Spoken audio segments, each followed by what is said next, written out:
राम नाम की लूट है, लूटी जाता लूट, पीछे फिर पछताओगे, हे प्राण जहांगे छूट।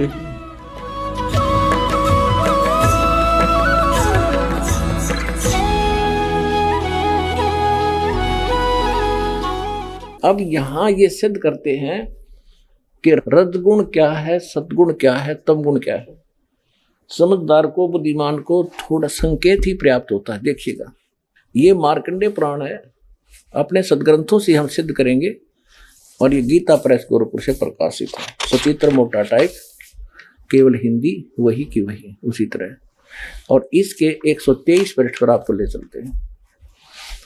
ये है 122 से शुरू करेंगे हम संक्षिप्त मार्कंडेय पुराण।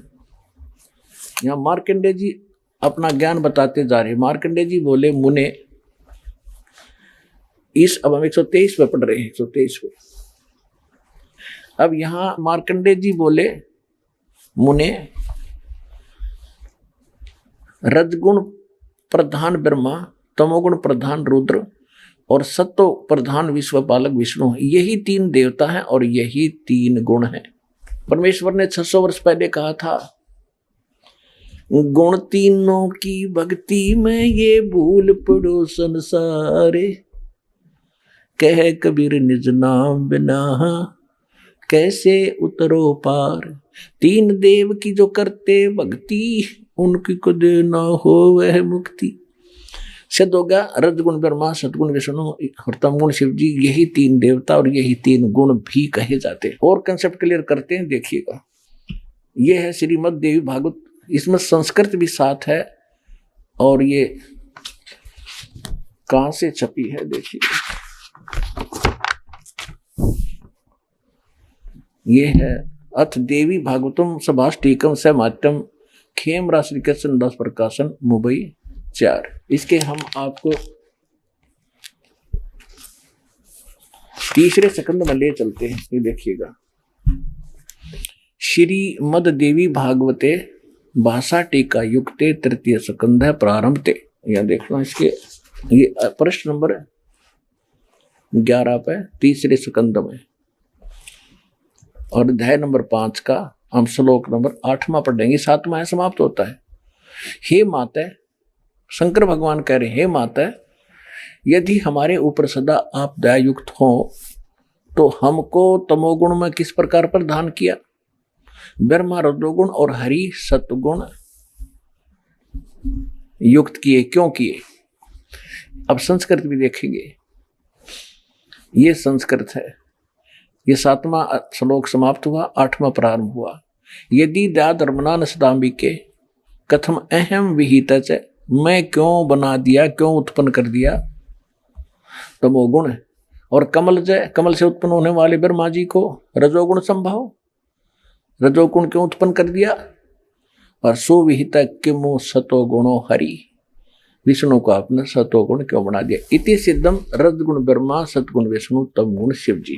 पुण्यात्माओं, ब्रह्मा विष्णु महेश नासवान है। गीता प्रेस गोरखपुर से प्रकाशित श्री देवी भागवत के तीसरे स्कंद से क्लियर कर देते हैं। सचित्र मोटा टाइप, केवल हिंदी, और गीता इसके संपादक हनुमान प्रसाद पोदार, चिमनलाल गोस्वामी, और ये यहां से प्रकाशित है। इसके तीसरे स्कंद पर आपको थोड़ा सा पढ़ाते हैं। 123 पृष्ठ पे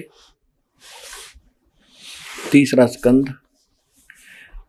विष्णु जी कह रहे हैं, तुम शुद्ध स्वरूपा हो, ये सारा संसार तुम इसे उद्भासित हो रहा है अपनी माता दुर्गा के बारे में। मैं ब्रह्मा और शंकर, हम सभी तुम्हारी कृपा से विद्यमान हैं। विष्णु जी कह रहे, हमारा आविर्भाव माने जन्म, त्रोभाव माने मृत्यु हुआ करता है। केवल तुम ही नित्य हो, जगत जननी हो, प्रकृति और सनातनी देवी हो। शंकर भगवान बोले, देवी यदि महाभाग विष्णु तुमसे उत्पन्न हुए हैं, प्रकट हुए हैं, तो उनके बाद उत्पन्न होने वाले ब्रह्मा भी तुम्हारे पालक हुए। फिर मैं तमोगुण लीला करने वाला तमोगुणी लीला करने वाला शंकर क्या तुम्हारी संतान नहीं हुआ, अर्थात मुझे भी उत्पन्न करने वाली तुम ही हो शिवे। संपूर्ण संसार की सृष्टि करने में तुम बड़ी चतुर हो। इस संसार की सृष्टि, स्थिति और संहार में तुम्हारे गुण सदा समर्थ हैं। उन्हीं तीनों गुणों से उत्पन्न हम ब्रह्मा, विष्णु एवं शंकर, रजगुण ब्रह्मा, सदगुण विष्णु, तमगुण शिव जी नियमानुसार कार्य में तत्पर रहते हैं। देवी भागवत के इस चंद पंक्तियों ने 4 कंसेप्ट क्लियर कर दिए। ब्रह्मा, विष्णु, महेश नासवान है, प्रकृति दुर्गा को कहते हैं, और ये तीनों इसके पुत्र हैं। रजगुण ब्रह्मा, सदगुण विष्णु, तमगुण शिव जी हैं। और ये भी स्पष्ट कर दिया कि हम केवल जो हमें आदेश होता है नियमित ही काम कर सकते हैं, हम किसी का संस्कार घटा बढ़ा नहीं सकते। और ये सिद्ध हो गया रजगुण ब्रह्मा है, सदगुण विष्णु, तमगुण शिव जी। अब हम आते हैं कहाँ? इसी श्रीमद् भगवत गीता के अध्याय नंबर 15 के श्लोक नंबर 2 पर इसमें लिखा है कि ये तीनों गुण रूपी संसार रूपी वृक्ष की शाखा, तीनों गुण है यानी रजगुण ब्रह्मा, सदगुण विष्णु, तमगुण शिव जी। अरे परमात्मा ने 600 वर्ष बता रखा पहले। अक्षर पुरुष एक पेड़ है, सरपुरुष वाकी डार, और ये तीनों देवा शाखा है पात्ररूप संसार। और ये गीता समर्थन कर रही है कोड वर्ड में। कोड वर्ड सतगुरु ही बता सकते हैं, किसी जीव के सत्र का काम नहीं। तो ये दास परमात्मा ने सतगुरु बना के भेज रखे हैं, या परमात्मा ने बनाया था, बताया था।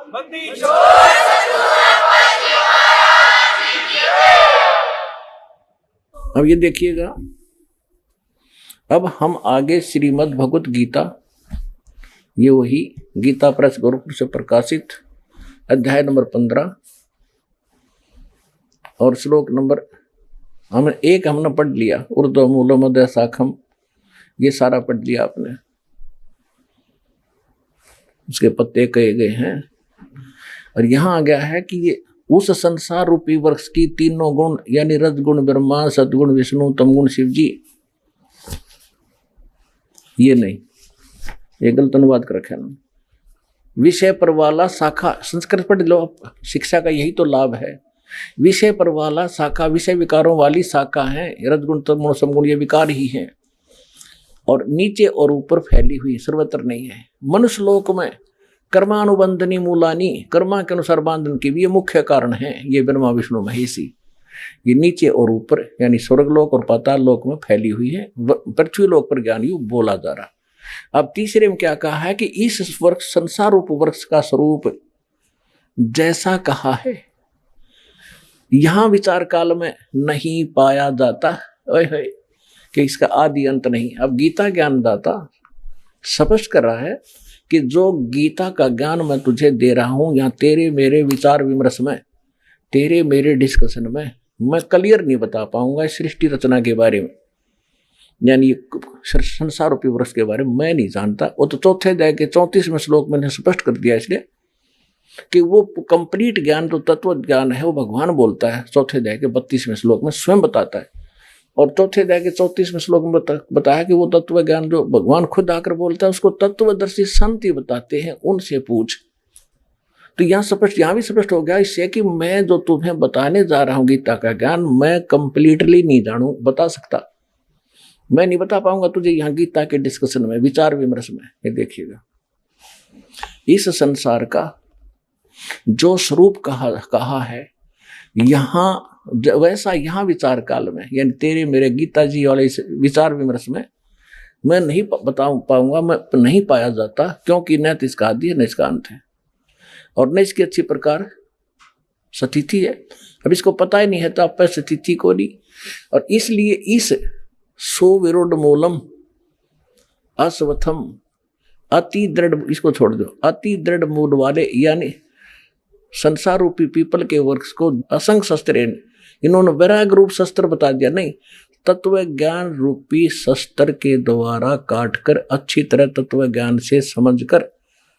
अब यहां सुविरूढ़ मूलम क्यों कहा कि इस परमात्मा की जो ऊपर का पोर्शन है, सतलोक, अलखलोक, अगमलोक, अकय लोक, अनामी लोक जिसको कहते हैं, जहां वो परमात्मा का जो स्थान है, जो मूल मालिक जहां रहता है, वो जड़ है सारे संसार की, जहां से सबकी उत्पत्ति हुई है, वो अविनाशी है। इसलिए कहा कि सुविरूढ़ मूलम, उस अविनाशी स्थान वाले भगवान की जानकारी दृढ़, दृढ़ माने अटल, जिसमें कोई मीन मेख ना, उस ज्ञान में, तत्व ज्ञान में दृढ़।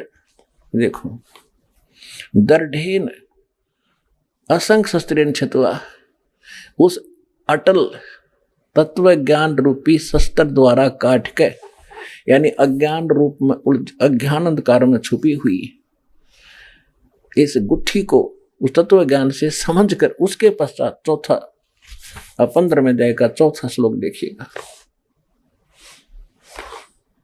अब ये चौथा श्लोक है। उसके पश्चात यानी तत्वदर्शी संत मिल जा, तत्वदर्शी संत की प्राप्ति के उपरांत उस तत्व ज्ञान से को समझने के पश्चात परमेश्वर के उस परम पद की खोज करनी चाहिए, जहां जाने के बाद साधक फिर लौटकर संसार में कभी नहीं आता। और जिस परमेश्वर से इस संसार रूपी वृक्ष की परवर्ती विस्तार को प्राप्त हुई है, यानी जिसने सौर्य ब्रह्मांडों की रचना की है, केवल उसकी भक्ति करो और की नहीं। अपना आत्मा बालक नहीं, आपने कंप्यूटर तक चलाने आगे, इंटरनेट चला ले बालक। ये देख सिंपल सा ज्ञान अपने भगवान का दिया हुआ, इसको बहुत आसानी से समझेंगे। इसलिए आपको विद्वान बनाता कि आप कोड वर्ड भी समझ जाओ, दास के मुख से निकलते समझने लग जाएंगे, तो इंटेलिजेंट मानो हो गया। और हम परमात्मा को समझेंगे आसानी से। अब देखिएगा, तत्पश्चात यानी उसके पश्चात उस परम पद रूप परमेश्वर को खोजना चाहिए, जिसमें गए हुए पुरुष यानी साधक फिर लौटकर संसार में नहीं आते। और जिस परमेश्वर से पुरातन संसार वृक्ष की प्रवृत्ति विस्तार को प्राप्त हुई है, यानी जिसने संसार रूपी वृक्ष की रचना की है ब्रह्मांडों की, उसी आदि पुरुष नारायण की मैं शरण हूं। गीता ज्ञानदाता कह रहा कि इस प्रकार निश्चय करके उस परमेश्वर का मनन और निधिध्यासन करना चाहिए। इससे क्या सिद्ध हो गया कि गीता ज्ञानदाता कहता है कि मेरी भक्ति भी छोड़ दे, केवल एक उसकी भक्ति उसकी पूजा कर। परपते माने पूजा करना। इससे सब निर्णय होता जा रहा है कि जिनको हम भगवान मानते थे वो भगवान कौन से थे, किस सत्र के थे।